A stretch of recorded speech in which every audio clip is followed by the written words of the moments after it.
대전시 최대 현안이죠. 도시철도 2호선 건설 방식에 이번 주에 결정되는데요.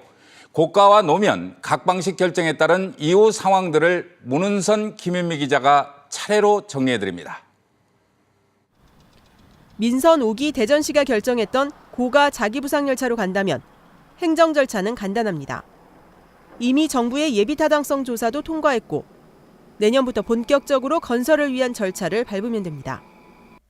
통상 기본 설계와 실시 설계에 3년 정도 걸리는 것을 감안하면 도시철도 2호선은 오는 2018년 착공해 2022년 공사가 끝나고 시운전을 거쳐 2023년 정식 개통합니다. 당장 내년 설계 발주를 위한 예산은 내년도 설계비로 편성돼 있는 국비 30억 원 등 70억 원이 확보돼 있습니다. 전체 사업비는 1조 3,600억 원.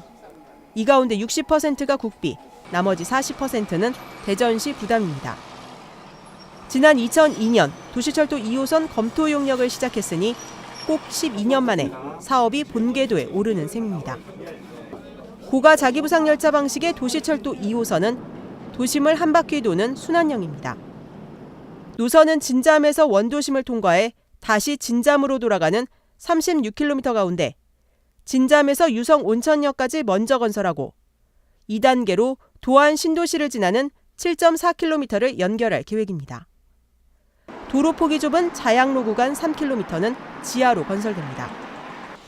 이렇게 절차는 간단하지만 지역사회 갈등을 봉합하는 일은 만만치 않습니다. 시민연대는 고가 방식이 철회될 때까지 반대 운동을 하겠다는 입장입니다. 대전시가 결정하더라도 충분히 착공을 하는 데까지 시간이 있기 때문에 반드시 철회될 수 있도록 하는 역량을 모으는 그런 활동을 할 거고요. 또 노면 방식을 약속했던 권선택 시장도 공약 파기에 대한 정치적 부담이 커지게 됩니다. MBC 뉴스 문은선입니다. 대전시가 노면 트램으로 도시철도 2호선 건설 방식을 결정하면 행정 절차는 원점으로 돌아갑니다. 가장 큰 걸림돌은 정부의 예비 타당성 조사. 노면 방식은 건설 비용은 적게 들지만 속도 차이 때문에 수요나 노선 재조정 등 큰 틀에서 변화가 불가피합니다. 예비 타당성 조사를 다시 받아야 할 가능성이 큽니다. 관련 법에는 사업계획 변경에 따라 사업비가 총 사업비의 20%를 초과하면 예비 타당성 조사를 다시 받도록 돼 있습니다. 고가 자기부상 열차도 경제성이 부족해 예타 통과에 실패한 뒤 교통 수요가 많은 노선으로 조정하는 등 우여곡절을 겪었습니다. 가까스로 경제성을 확보한다 해도 예타 통과를 위한 절차에만 4년이 넘는 시간이 소요돼 민선 6기 내 착공은 어렵습니다. 고가 방식을 전제로 확보했던 국비도 반납해야 할 가능성이 큽니다. 그렇다고 도시철도 2호선 건설 자체를 원점으로 돌리기도 쉽지 않습니다. 대전의 대중교통 분담률이 가장 낮습니다. 전국에서요. 27%입니다.